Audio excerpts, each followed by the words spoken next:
Guys, we are here with Brix. So Brix heads home tomorrow, so I wanted to take one last video for you guys to go over some things for his healing. I know tomorrow it's supposed to rain, so hopefully we luck out for his take-home lesson and it's not raining, but just in case it is, I wanted to make sure I take a video for you guys just in case we miss anything or what have you. So a couple things just to understand when it comes to healing. So healing is not just a way to take your dog for a walk, right? It's not just physical exercise. It is meant to be a working command where your dog has to continue to keep paying attention and focusing on the handler by basically playing a game of follow the leader. So you're going to do a lot of direction changes, a lot of pace changes, walking really slow, making him do things like this where we just kind of sit and be in a calm state of mind. All of these things are going to give him mental stimulation, which is super duper important for Brix. So right there, because he got up without anybody saying heel or okay, I reapplied pressure until his butt hit the ground. Now, when we're doing pressure and release, you're in your slip lead, you're going to look at this as a traffic light, okay? So what we have right now is a green light. We have no pressure on the leash. It is loose, and there's a U shape right there. Your leash is smiling. Okay, that is the only way we get to move forward. So heel, for example, right there we have a loose leash. So he's starting to get a little ahead of me there. So in turn, I'm going to change my direction and get him to refocus on me. Now he sees a bunch of birds. Here, buddy. Good boy. All right, so I'm going to get him refocused again. So this is a green light. We have no pressure on our leash. He's not pulling. He should be slightly behind me. Your next one is your yellow light. So that's a pop of the leash. That means pay attention. It's not a full-on, you need to calm down, but it means focus on me. So you can see right there, he's not looking. If I change directions, I can pop. Now, when I change directions, I'm not going to pull him around a turn, right? Because that's going to be running a red light. Now, a red light means we need to go to a full-on stop. Pressure turns on, his butt hits the ground, and pressure turns off. Right, so a red light, you're straight up telling him you need to go into a calmer state of mind. Now, we don't know that's happened as humans until we see a physical change in our dog, which is going to be that more submissive pose of a sit position. Right, so he goes into that sit position, and he should stay there until you say okay or heel. And it's more going to be heel in this way because okay means you're free, you're in a released mode. So you're going to say heel, and he's going to walk with you. Now, a lot of times what people do, especially when you're starting out, is you want to tend to watch your dog and do a lot of corrections. So basically what you're doing, see these loud cars, so I'm going to put them in a calmer state while I'm saying this. Excuse me. What you basically want to do is you're just going to walk ahead. Don't worry so much about watching what Brix is doing and trying to change what he's doing so much as you just learning to just kind of walk and learn how to have a loose leash, because a lot of times people have a hard time. You're so used to having tension on a leash that it's really hard to learn to walk with it just resting on the tips of your fingers. So what you're also going to see me say too is you're never going to have a closed fist with this, because then you have no way to let the slip lead slip in and out of your hands in order to give him just looseness with the leash, right? So it's learning to just let it rest on your fingers. It's being very loose with your leash. It's not tenseness and wrapping it around your hand and all that. You can't do that. It has to be a loose leash if you want him to walk on a loose leash, right? So right here, if I start moving, you can already see he's ahead of me, right? So if I start walking right now, he has the lead already. We can't play a game of follow the leader while the leader is behind the person following, right? So instead, I'm going to start. So he tried to get up, and I applied just a little bit of pressure, and he already went back into a sit position. He didn't even get up all the way. So I'm going to take the lead. Brix, heel. And I say heel as I take that first step forward. He follows. Now, right off the bat, see, he already wants to take the lead. Now, you have to understand with Brix, the husky is strong in him. Okay, he is a Very dominant alpha dog. Okay, he is, if he were on a sled team, he would be the front of the sled. He is very determined to be the one that is in the lead at all times. He doesn't like following other people's directions. He likes being the one in charge. So that makes it kind of tricky for you, that you have to, especially the next few weeks when he comes home, be very consistent about what we've worked on, because he has to grow respect for you, that you're going to follow through with this. And even as a professional trainer, it took me some time to get him to even respect me. But you can see that, this is a nice walk. You can see I'm giving some pops right there when he's not paying attention. He's not focusing a lot on me, so I'm going in a straight line too much. I need to do something to switch it up. So turning is great. Doing left turns and kind of bumping it. Now he sees my cat, right? My cat loves to torture us when we're healing. He does this, which is good actually, because this shows you exactly how you're going to work through a distraction, right? So just light pops. If he's getting too excited, I'm going to stop moving. I'm going to put him into that calm state. Pressure on, he sits, pressure off. That's it. Butt hits ground, pressure releases. And the pressure does not go away for any other reason except for his butt hitting the ground. You can't just be holding pressure, and if he decides I'm not going to sit, you just kind of be like, okay, let's keep walking. You can't do that. He's going to learn that I get to just do things however I want to. All right, so again, Fred is right here torturing him. But this is good for him to learn. He's got to stay calm, even though there's a cat 10 feet away from him. All right, so if I start moving right now, all he's going to do is try and pull towards Fred. He's not going to focus on me. So I have to think as a handler, how can I get my dog's attention right now? And the best way to do that is a treat. So look how quick I can get him to focus on me and not the cat anymore, right? So now the excitement of hot dogs are here, and he's still looking at Fred, but I can get him to focus on me now. Well, as before, it would have just been words where I was saying off or giving pops. Easy. So I'm also going to add some spatial pressure. Spatial pressure is basically blocking. It's kind of like you're playing basketball and you're blocking, right? So this is a way for you to add an additional force of pressure without needing to add more tension on your leash. So let's say you've been holding this and he hasn't sat yet, right? You're still holding, and he's just staring at that cat. You can turn in front of him, and instead of adding more tension, get him to pay attention. This is all about getting Brix to pay attention to you. That is the whole goal behind training. How do I get my dog to focus on me? So we use treats for things like that where there's a high distraction.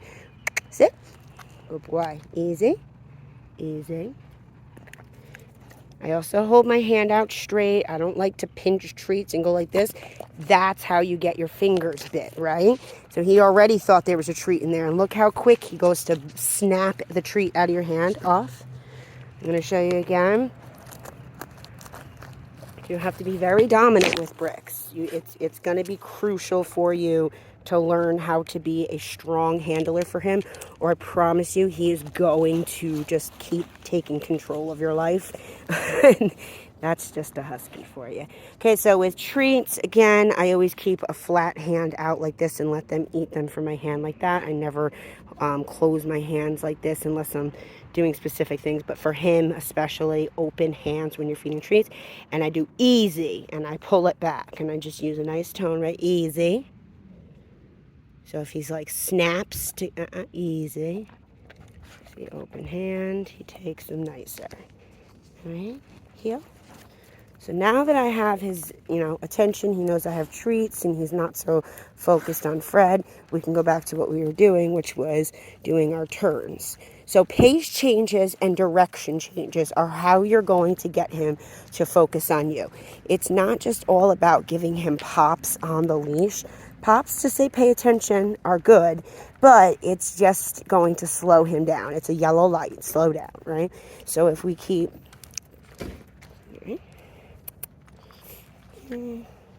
Yep. So if we change our direction, going left is good, because what happens is you kind of bump into him and he is forced to pay attention and realize, oh, I wasn't focusing on her. I need to look where she's going. Right hand turns are good, because if he's not paying attention, this is going to be good for you to practice your handling skills, to learn to let the leash just kind of slide out and not choke up on the leash and use tension to get him to pay attention. Tension is not going to be helpful. All it means to him now is calm down. So if there's tension on the leash and he's pulling through, he's just running through a red light, and it's not going to help anything at all. All right, so my neighbor's outside. He's got a loud truck. Good boy. Easy. What you hopping around for? Okay, Brix. Brix. Come here, buddy. Good boy. Yep. So I kind of just got him back. Sit. Brix. Okay, so if he does this, don't give in. Brix, off. Brix. All right, hang on.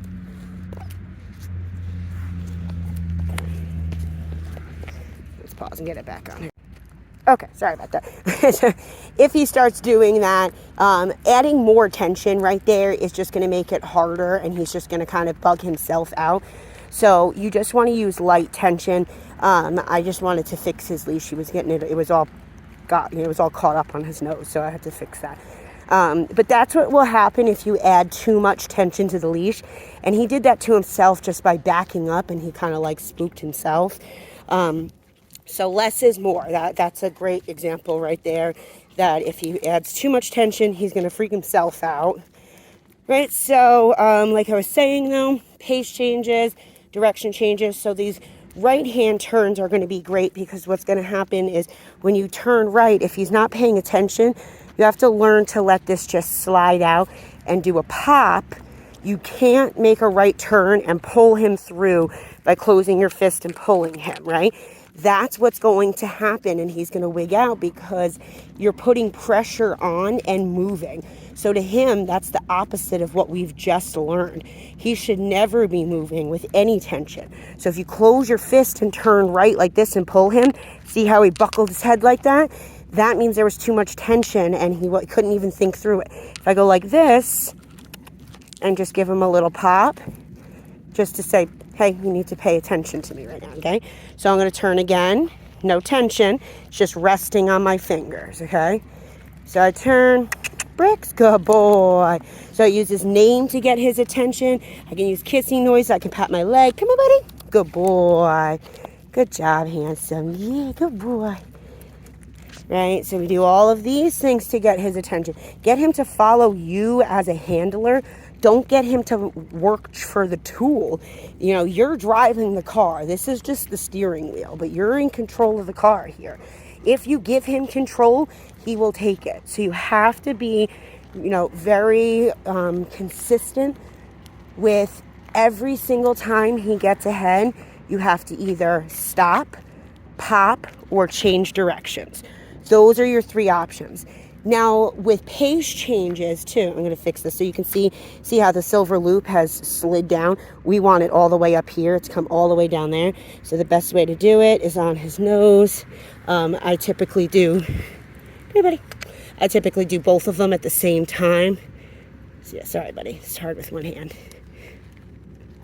There we go. Okay. I typically do, with each hand, I spin right here and right here at the same time, at the same direction, because otherwise you can see, come here, Brix. Come here, buddy. Okay, come here. Oh, you're gonna cry. And so we want to keep it centered on his nose. Sit. Brix, sit. Good boy. And so we call it pulling in. Right, so just being calm. You want to keep that centered because that's going to make a big difference when you do stops and pops. Now, like I was saying, though, with pace changes as well, Walking slow is going to be a lot more difficult for him than walking fast. What people tend to do is when their dog gets a little bit ahead, they want to speed up to get in front of him. But all that's going to happen is Brix is going to start speeding up, and then you're going to start speeding up, and then Brix is going to speed up, and then you're going to be running, right? He's just taking control each time, right? So instead, try going like this, and you can see so much faster the moment he gets ahead of you for you to give that pop to say, pay attention to me. Pay attention. Now, if I do more than maybe 2 or 3 pops of the leash, and I've said, pay attention, pay attention, pay attention, okay, then you need to calm down, right? So if it's 2 or 3 pops, any more than that, he's not paying attention, then you have to go to a full-on calm down and get him to refocus on you. So again, there's a bunch of people outside right now and everything. So he's doing well. It's easy. Okay, open hand. Again, just spin that so that we're centered. Heel.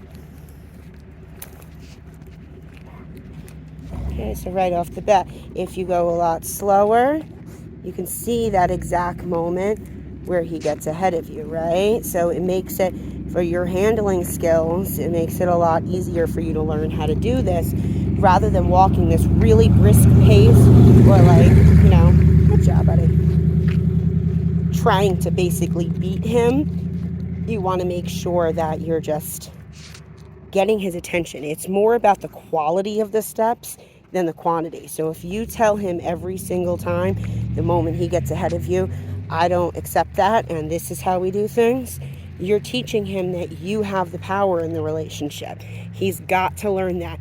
If he just comes home and you do the exact same thing you were doing before, his behavior will not change. He's going to keep doing the same thing he was doing before. If you don't do things like this with him to really get him to understand that I am the one that you need to pay attention to, not the cat that's always stalking us. It's again, though, even with the cat, you can see I have a loose leash. Most of the time people want to go like this because, you see, as soon as I added pressure, he freaked out more. We need to learn to have loose leashes and pops, not solid tension and pulling him, right? So he sees my cat. He's still just kind of hanging out, though, even though he sees my cat. Brix, good boy. But there's no tension, right? All loose. And he's pretty good with the cat, too. He doesn't mind the cat. Okay. At first he tried to, nibble at him to play with him, but... So right there, he applied pressure to himself, but I'm very good about learning to release that tension. If you just let him pull through that and you're like, what do I do? Right? And you just go like this, that's a mess. You're going to have a mess. You have to learn to do what I call, right? See the mess? See the mess? Brix. Right, so I calmed him down. I released tension. He's freaking out because he's putting tension on himself. Come here, Brix. Good boy. Brix. Brix. So he's got it all spun now. Brix. Okay, again, I'm going to pause real quick. Okay, so we fixed that again. It's hard to do that with one hand, so I had to put my phone down. It's really going to be hard to calm him down if his leash was getting all twisted. Now, again, this is all because my cat is there, so it's really good for you to see that this is kind of how you're going to have to work through things. And this is a good example of Brix's personality. So training does not change a dog's personality. It simply gives you a way to communicate with them, to show them, I'm going to do this with you every time, and there's no slack and there's no ifs, ands, or buts about it. So it's really about consistency, and repetition is your obedient dog. The more you practice with him, the better he's going to get, the better your handling skills are going to get, and the sharper he's going to be just all around. He's going to listen to you better. He's going to be easier to control because you have consistently showed him that this is what you expect from him by relaying and communicating that to him, not just expecting him to just do it. Okay, so a dog is an animal. They are going to do whatever feels natural and instinctual to them. He is a working breed. He is a husky, which are pulling dogs. So that is what he wants to do.